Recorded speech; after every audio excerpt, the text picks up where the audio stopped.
Opening the video with number 10, Metal Gear Solid for the original PlayStation. The debug menu in this game is fairly easy to access. Using the game chart code for the game version you were using, all you have to do is go into the special menu, then click previous operation, and you are presented with a black screen and some text in the center. I could only get this to work in the Japanese version, as trying it with the English version has crashed my game, but here you get access to quite a few options. Title just takes you back to the title screen. Disc change lets you change between disc 1 and 2, as many PS1 titles use this tactic to be able to create larger games and have it all fit, as it wasn't possible to store all the data on just one disc. Here though, it creates a black screen and nothing really happens. The options marked SC and then a string of numbers allows you to teleport to various places in the game correlated to the story. The game lets you teleport to places that you normally would only be able to access with the second disc, and this causes lots of issues like no dialogue and cutscenes not being able to load due to there not being any data. However, you can still beat the game. The screen just turns into this pink purplish color and codecs will play with no audio. After the ending epilogue text, the game just ends with black. Most of the other functions serve a similar purpose of just teleporting around the game.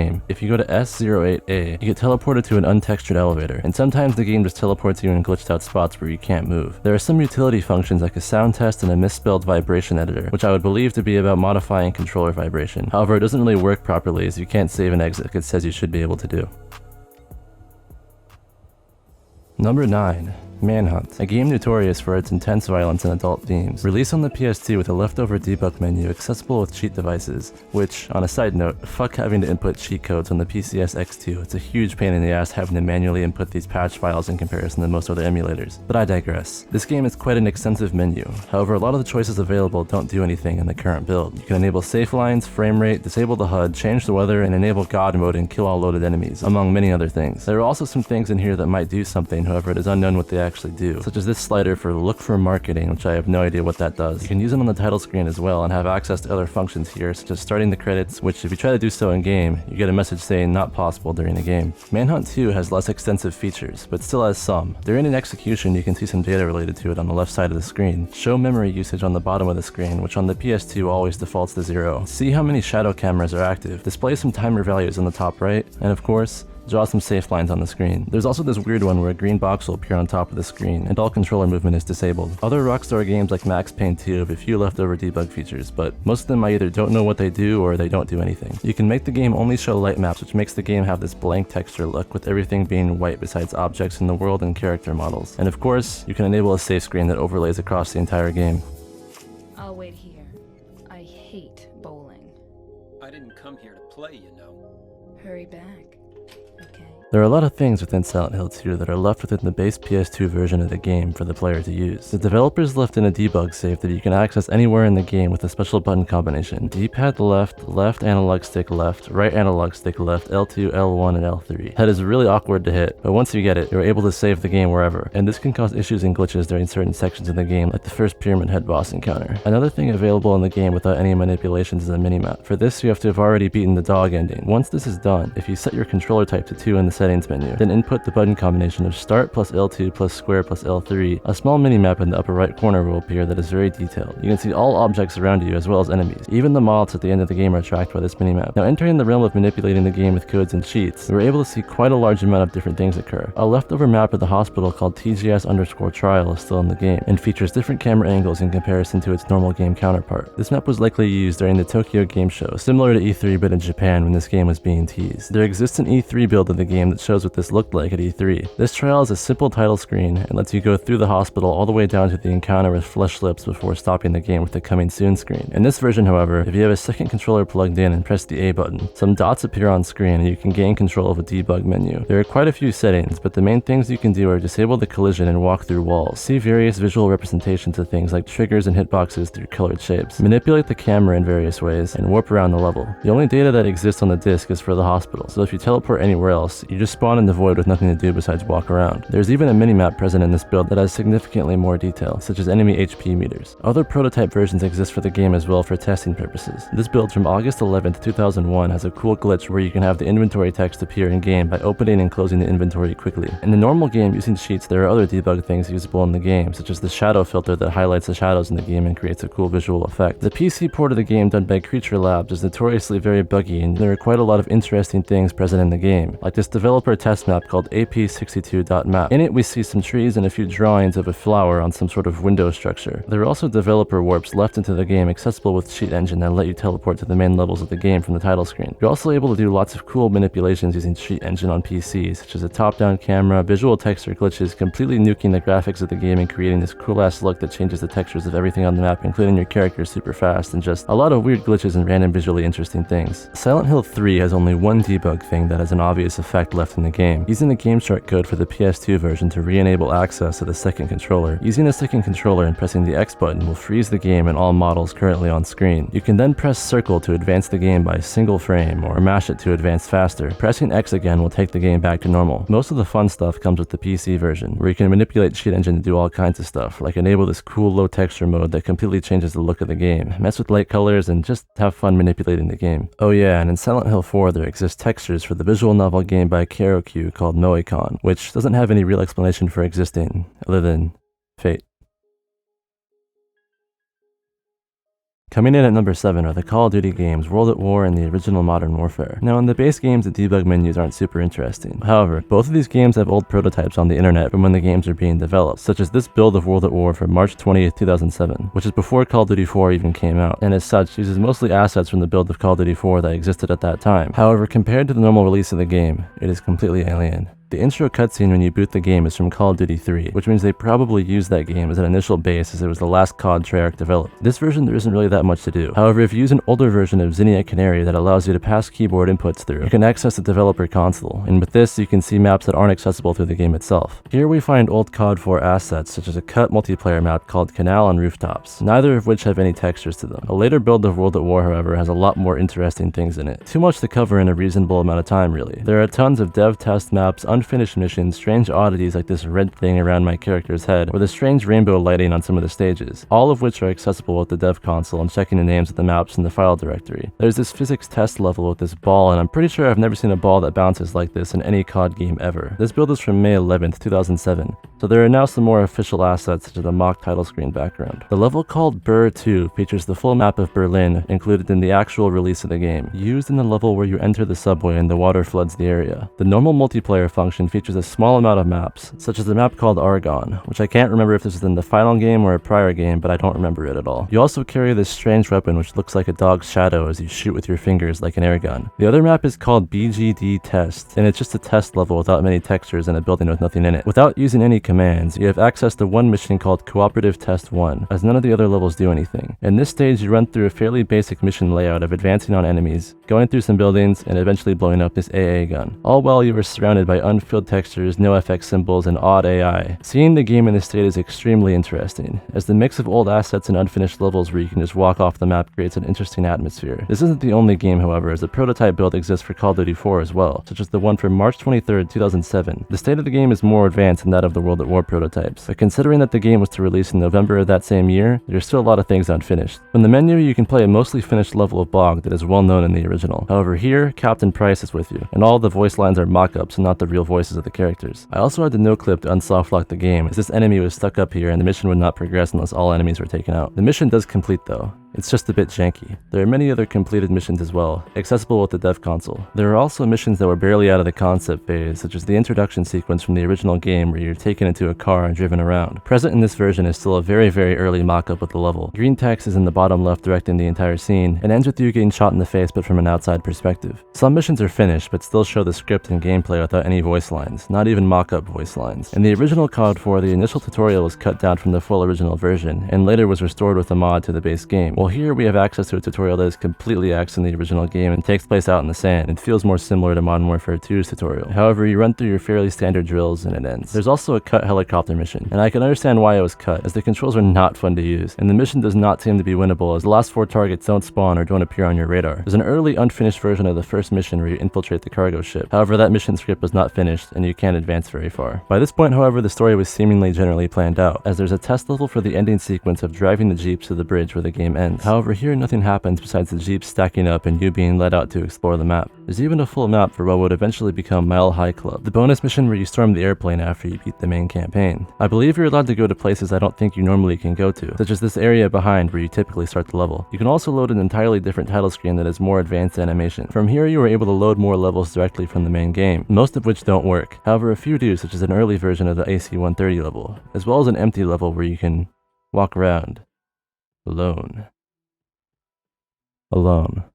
Multiplayer in this version is mostly completed though, and unpresent in the complete game are a few extra maps that are night variations of maps that already exist. There's also a map that was cut entirely from the final game called The Hill that is very large and features lots of hilly terrain that I believe is based off a campaign mission. Notably different from the original game is Search and Destroy, as when you pick up the bomb here, you cannot use your weapons, which is a huge game-changing thing compared to normal Search and Destroy where you can carry the bomb and shoot freely. The bombs are also labeled nukes, and the whole multiplayer interface has changed entirely, as well as some of the map designs such as Crash now having this wall here, where in the original it's not there. The last COD prototype I'll mention here is a version of the original Modern Warfare 2 from July 13, 2009. The state of the game here is mostly finished outside of polishing touches. However, there are still a lot of interesting changes that show how the development cycle worked back then. When loading the level, a simple 30-second timer counts down, likely to represent the unfinished cutscene asset that still needed to be inserted. The training mission is playing Shook Ones by Mobb Deep, which I'm almost certain was not in the original game. And generally speaking, the missions seem done, however the characters are still using placeholder voice lines that aren't from the main actors. Now for the game. I was only able to access the multiplayer by playing split screen, and here we see there is a game mode called Global Thermonuclear War, and within this game mode, a plane drops a care package near the center of the map, and if a player walks up to it,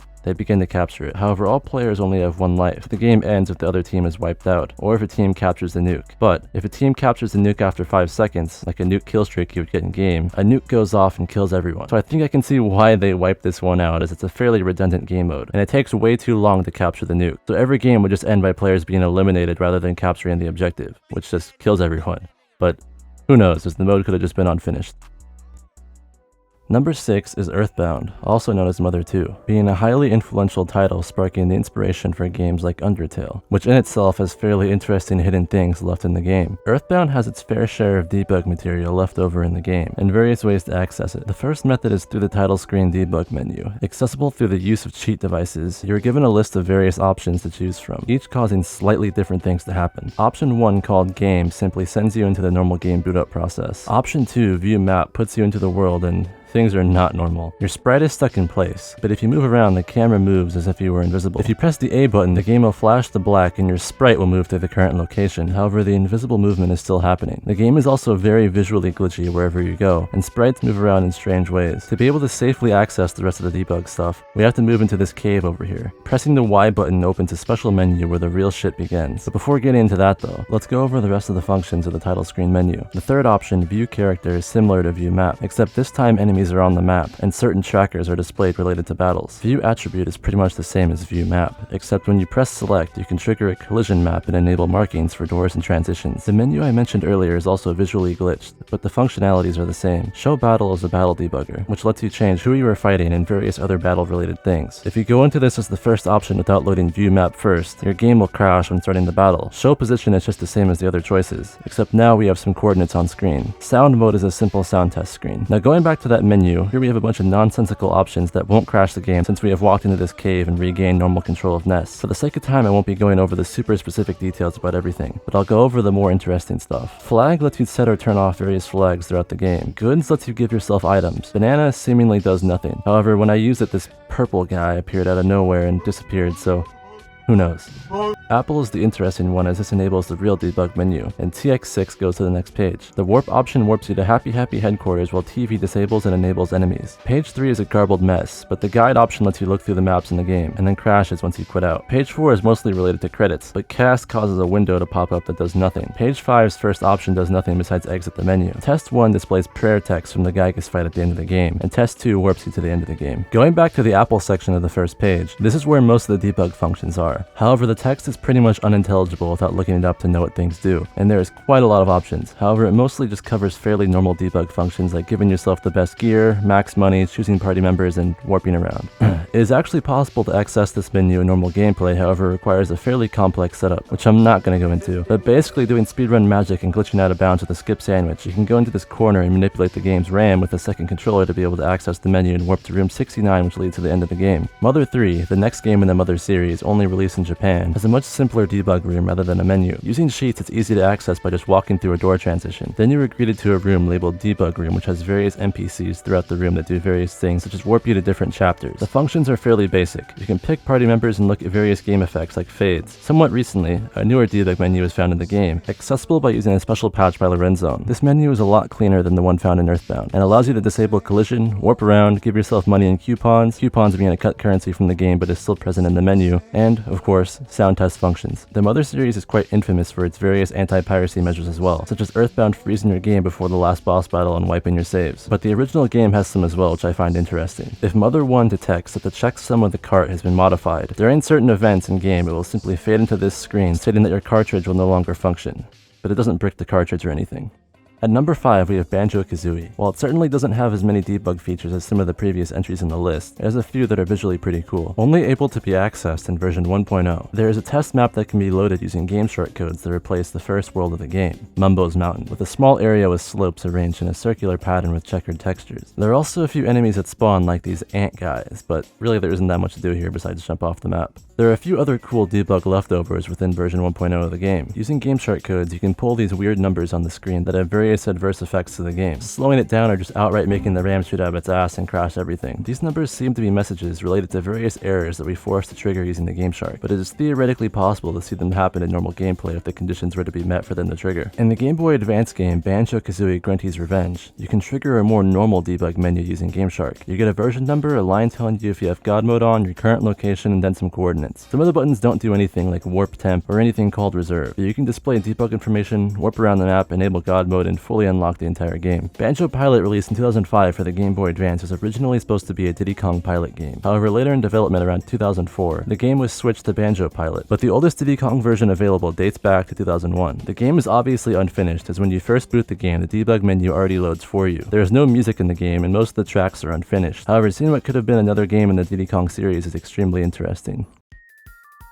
Number 4. Eco. Out of most if not all the games on the list, Eco, a PS2 cult classic created by the makers of Shadow of the Colossus, gives you the most control over the entire game, as there are a lot of things you can do with it, most of which goes over my head, but you can enable all kinds of visual debugging things and manipulate the camera however you want. The game lets you select your camera target and takes you directly to wherever your target is, some of them being null objects and other things like that. You also have full control over the visual effects of the game, like being able to crank the motion blur up to the max and change the shadows, although I couldn't test this very much without things crashing, which happens a lot when manipulating this many variables. You can teleport directly to the maps listed in the stage select area, warping you to hidden areas like this dev room called BA_test or the credits. Using the camera edit function with a second controller, we can look around and see the environment is mostly just out of bounds void. There's a whole area for rooms labeled E3 which don't load, and teleporting around the game with a bunch of stuff enabled causes weird things to happen, such as this gray flickering thing which forces me to reset. You can also view a list of textures in the game and they will display in the top right during gameplay, causing weird things such as being able to see the Sony copyright screen in game. Doing this in more normal gameplay spots caused the game to become very unstable. A lot of the options also don't do anything. However, if someone who knew what they were doing messed with this, you likely could do crazy stuff all within the main game.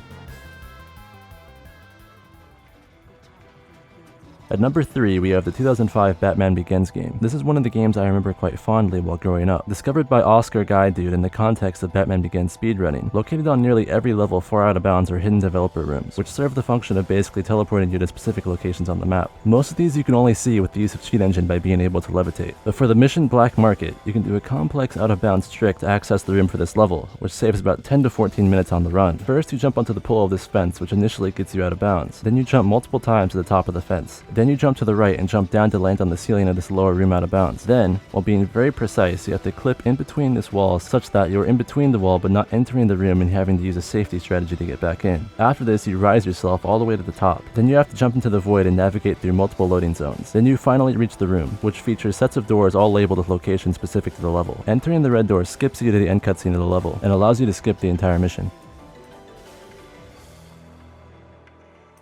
Number 2 as well. Just 2 games I found and thought were cool. Minority Report Everybody Runs by Treyarch and Mortal Kombat Shaolin Monks, both for the PS2. Starting off with Minority Report, the game is a movie licensed game created by Treyarch with a pretty cool destruction system. Within the game, available with cheats, is a large, difficult to read debug menu that allows you to do some pretty cool functions like disabling the artificially placed FPS cap from 30 to uncapped, and the fairly basic stuff like giving yourself God mode and disabling the HUD. You can also enable cool graphical changes such as only loading in these wires and make a lot of the game transparent and create a cool light blue tinted look with a bunch of lines. A lot of the other functions don't seem to do anything obvious, but a lot of them will crash or hang the game while not doing anything. Mortal Kombat Shaolin Monks has a lot of hidden content within its debug menu. The cheats change the options menu to a debug menu, and here you can warp to various maps not normally available in the game, such as various boss rooms without enemies, or test maps with unused textures, such as this room with throwable objects in it and an area with mock textures. There's also a test map that is mostly temporary textures and has a green sign with the number 10 on it, which doesn't have an obvious meaning. However, unlike most of the other rooms, here you can actually exit back into the normal game. There's also this level that creates these weird lighting effects on your character and the windows that you normally don't see in game. Hidden within the game is a special survival mode which doesn't require any external tools to access. Just a complex set of actions that most people would never know they have to do to unlock it. Go here, smash this barrel there, but not that barrel, press the buttons in a specific order, and boom, you have the survival mode. Stages of survival mode only go up to 9. However, within the debug menu, you can gain access to the 10th stage. Here is where you find Shang Tsung, who you fight in the FMB in the beginning of the game. Normally you don't fight him in the game, but here all he does is block all of your attacks. The only way you can kill him is to use a fatality, in which his character model bugs out as he doesn't have any animations created for this. Then, an exit will open up. However, it is unusable.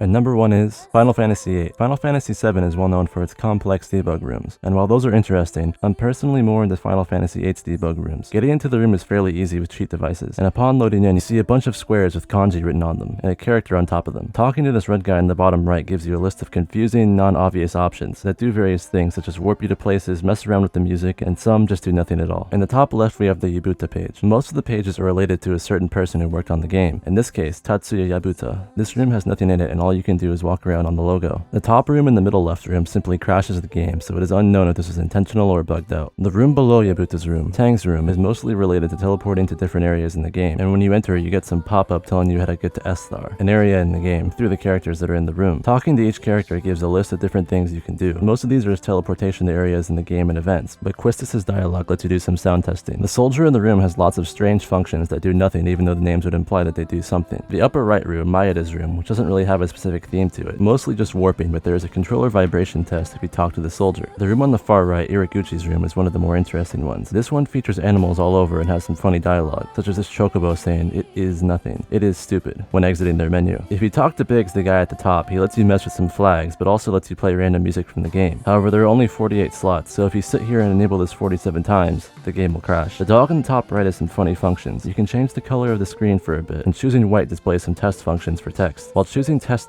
locks you into permanent card game hell, as you can't say no to the request to play, and if you try to leave once you're in the game, it just repeats itself. Experiment with dog just closes the menu. The giant cat lets you obtain all items and cards, and you can do various party manipulations related to Laguna. Talking to the fire guy on the left side, you can access the test map of the rogue seed ship. None of the characters have any collision, and you can't do anything besides walk around. At this point, I think you get the idea. I'm just going to go over some of the functions in some of the rooms that I find the most interesting. In Sato's room, talking to the cat in Mr. Minakawa or Mr. Minakawa 2 just plays some random noises from the game. Talking to Quistis in Sato's room gives you an option to completely wipe your party, making it so no one is in your party, which apparently just causes you to instantly game over in battle. However, I was unable to test this myself. Entering Hishinuma's page, in the English version of the game, you get a random pop-up in German displaying the seed results screen without any real context, while in the Japanese version you get an explanation of what the NPCs in the room do. In this room as well, there's a blue whale where if you talk to it and press triangle, it makes a strange noise. Moria's page in the bottom left is my personal favorite, as this is the programmer Shun Moria's room, and upon entering you're greeted with a message stating he is a poor worker. Entering the room from the main hub room at an angle to not trigger the instant transition lets you see this text box that lets you enter or not enter his room, or just "I hate him," which just closes the text box. The room, however, is super glitched out and has a very cool visual effect going on in the room. Talking to the girl running around, it just displays a tutorial scene prior in the game. However, if you view this tutorial, then talk to the other girl and do a sound test, the music's pitch will be slightly off. There's a room that only has girls in it, and here you can pretty much trigger any battle in the game by inputting an ID number by talking to the top left Renoa. If you input 4670, you see a special battle with a dummy model and a normally unused texture of numbers on the floor. Another one of my favorite rooms in the game, as well as the final room, is the FMV test room, which upon entering spawns you into an empty black room which looks really cool. Then the first FMV on the current disc will play. Moving around the room creates another very cool visual effect of Squall's character repeating over and over again, similar to Moria's room. If you press square, a garbled text box will open that allows you to watch more FMVs, but again, this room is just super fucking cool. There's some secret rooms in the game not accessible in the debug rooms, but are still on the game's disc and can be seen with cheat devices. These first two crash the game if you try to access them, but the image of the room still exists. The first one is a message in Japanese informing you that you cannot enter and to report it as a bug. The other room that crashes when trying to enter is a room that is just an enlarged world map. Out of the hidden rooms that do not work though, you have this strange one that is only to be accessed on disc 4 that shows what appears to be you viewing an odd looking version of the training facility through a recording lens, while some gray foliage goes across the screen. Most likely this was an early unfinished rendition of the credit scene where a similar thing is happening with a video recorder. There is a map of this moving car that is never used in the game. Nothing happens here. The car can also be seen in another hidden map if you are playing as Laguna with Kiros and Ward. It's strangely on a rooftop and interacting with it simply displays the word test with nothing else happening.